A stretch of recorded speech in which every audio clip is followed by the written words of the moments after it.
Flip City, a game where you flip the city, but hopefully not the table. It is a small game, definitely small box, and it is a deck building game with some new ideas. It's a new take on the idea of deck building. The rules are super short. It is a simple sheet of paper, half of which is a quarter of which is illustration. So very simple rules. New take mechanically, definitely not new take thematically. That is that you're building something gradually, which is of course what deck building games are particularly good at. In this case, you're building a city. Or better, you're improving a small nucleus of buildings that you have at the beginning and you're trying to turn them into a city. You have a deck of cards at the beginning, which is this one. You have a lot of residential areas, then a factory, convenience store, hospital, central park, and an apartment. These cards are double-sided. On the other side, you have the thing that the original thing becomes when you flip it. That is, when you develop it. So you start with a factory in your deck. Later in the game, you may upgrade it to a power plant if you pay the corresponding cost, which is this cost here, the flip cost. Now, once you flip a card to its better side, there are still icons here, very often with arrows. And these icons indicate the things that you get, benefits that you receive when you pay the associated cost, and then you flip the card to the other side. It's called recycling a card. So, for example, let me see. Here you have Central Park, you have upgraded it to a station. Later you can flip it back, recycle it, and you gain a benefit, the benefit indicated by the icon. I'm not going to go into all the icons now, so that things doesn't look too confusing. The idea is that, like in every deck building game out there, you start by shuffling your initial deck, but not the way I'm doing it. You should do it like this. That is, without looking. Well, I'm kind of looking right now, but you are not, so that's good enough. Pretend you're the gamer. The point is that you can, if you want, shuffle your cards under the table. That works. Blindfold, whatever you want. But the point is that you should not look at the cards that you're shuffling, because you should not see the card that is on top. That already gives you an advantage. So you commit to, when you're done shuffling without looking, then you put your deck on the table and you're good to go.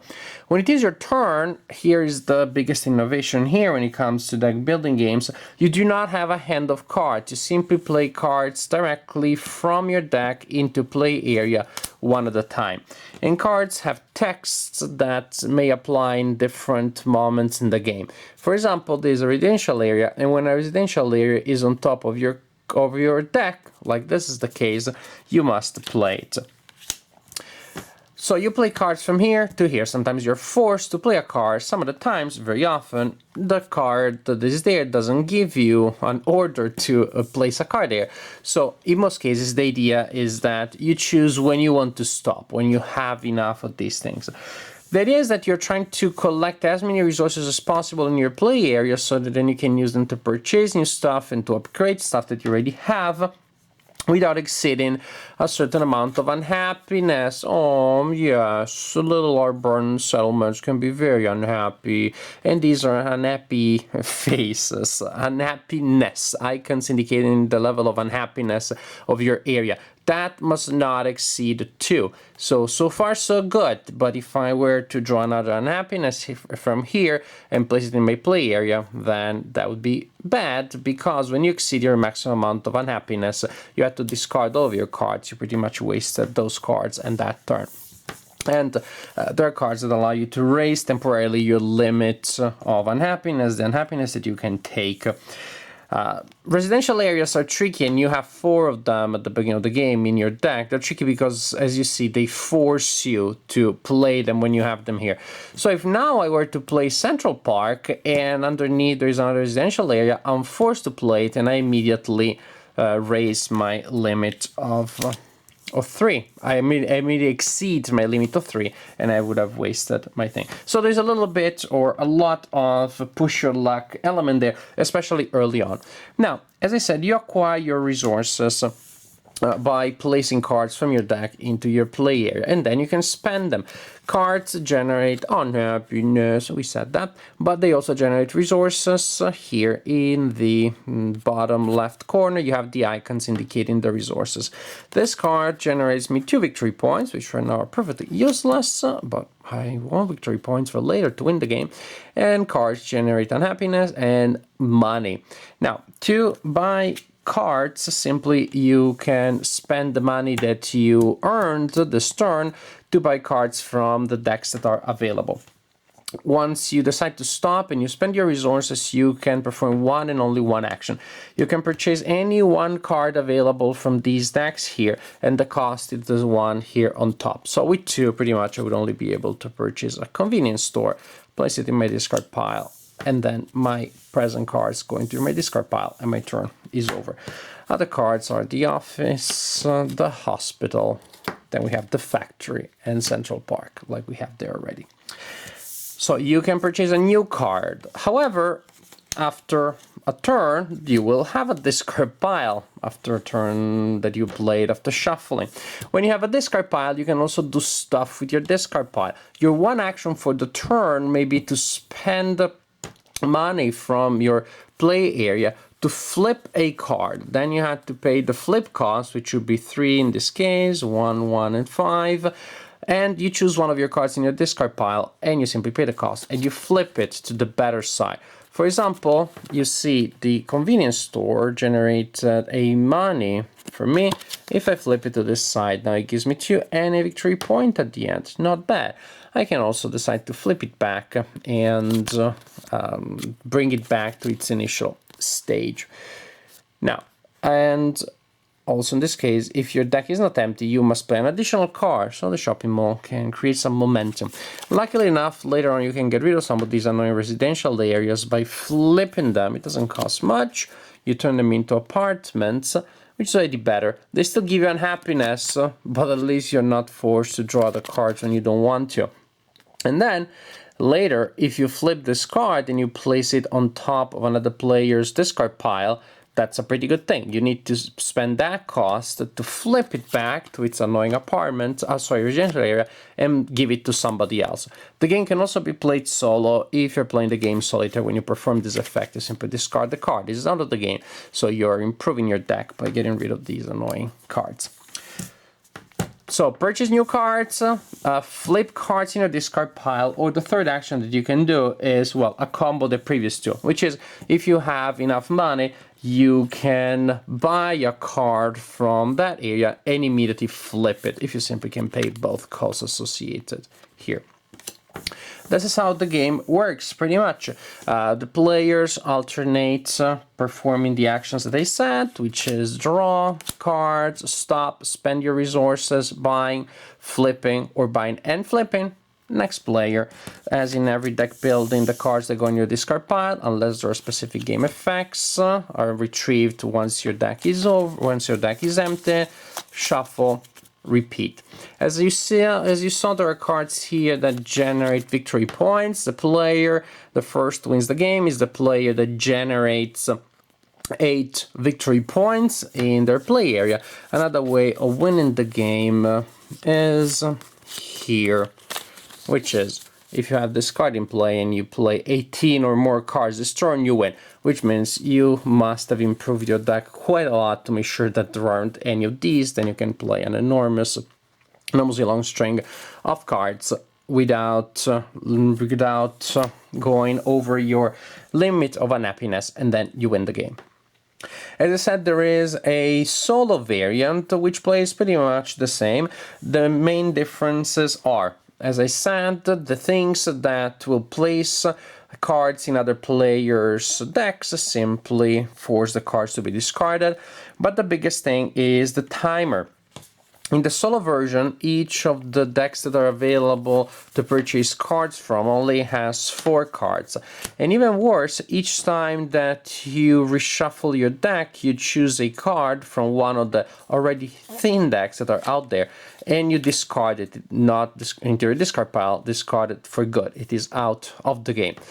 And the solo version, you're playing by yourself, so you're always the active player, and you win the game if you're able to meet one of the two victory conditions before the supply of available cards runs out, because some you bought and some went away.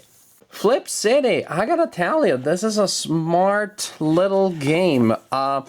Maybe is the innovation, is the new idea that is like drawing me in. I really like the idea of not having hands. I really like the push your luck mechanic here, which in other deck building game you don't always have. There are some game effects in some deck building games that, yes, will allow you to choose whether or not you want to draw more cards, and maybe you draw too many, you may waste actions.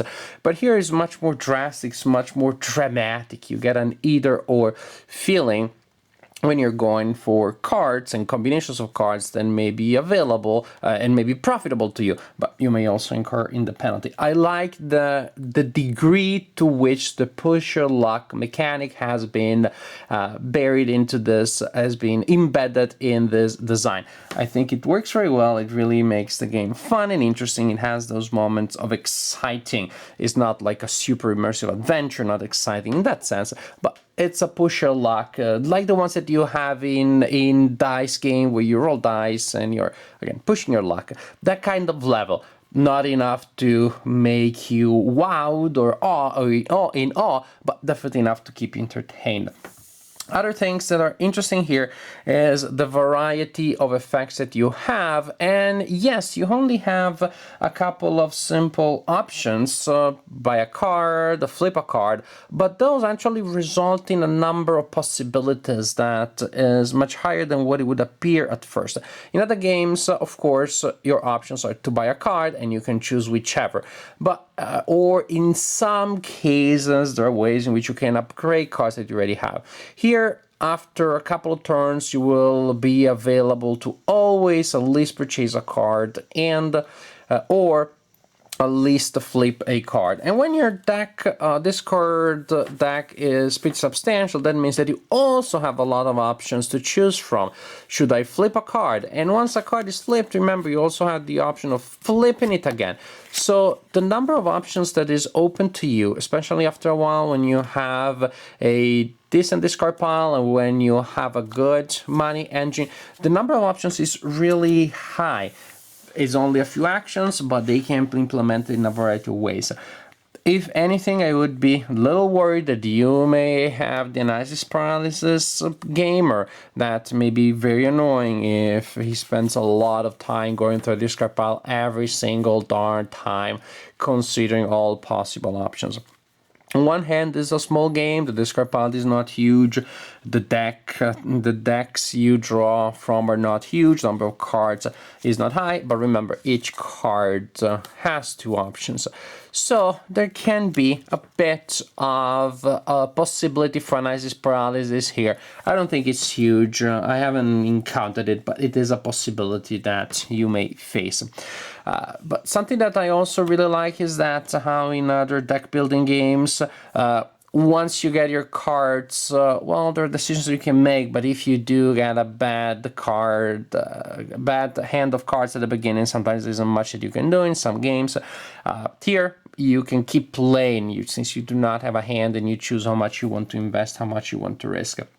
I like the fact that there are many branching options to victory. So basically, I like it. I like this game. It's a micro deck builder that works well. It's thematically, well, it actually works. The art is nice and there's a little bit of theme there, at least as much theme as in Machikoro, which I don't know how much that means, but there is some theme in Machikoro and there is some theme here. Of course, there are the games that you can play if you want to go through the real hardships of building cities. Maybe you can build real cities if you want to really want to experience the theme.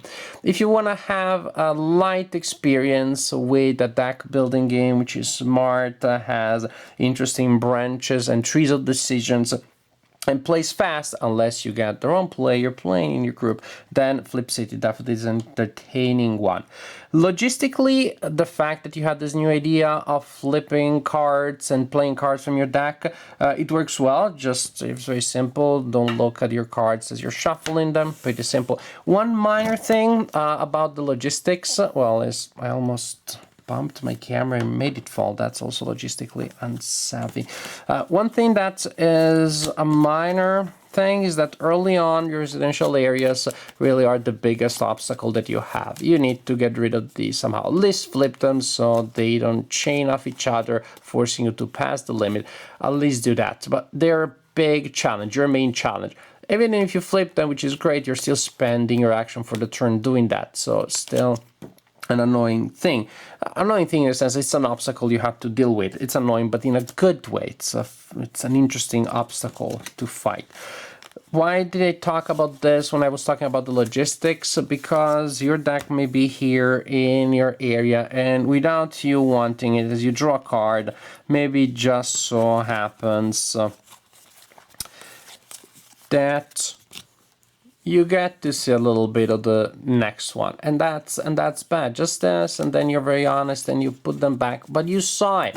You saw that if you play this card, then you will be forced to play this one, and that means then maybe next time you will be gone. Actually, if this is the situation, you know there's a residential area down here, you really want to stop, because you know for sure that the next one will be there, and you'll be forced to play it, and then you're above your standard limit of 3. So long story short, sometimes you can see it a little bit without trying, without wanting. You can see what the next card is, and that may be a problem. That gives a little too much knowledge. At that point, of course, you need to be honest, say, well, I know what's down there, and you shuffle it. Even that at that point, in a certain sense, maybe an advantage to you, because it may give you a better setup. Maybe worse, but the setup that you have for sure was bad. And even if you're honest and say, I don't want to take advantage of that, I'm going to shuffle the cards, at least actually you get a chance that you did not have before, because your previous arrangement was not particularly good one. So minor thing, I guess I wanted to point it out just to show you that, I don't know, I'm a very balanced and equanimous reviewer. I wanted to point out that minor thing, but overall that thing is very minor. The game is pretty fun, simple, light, of course, nothing epic, but pretty entertaining. Flip City by TMG and Homo Sapiens Lab.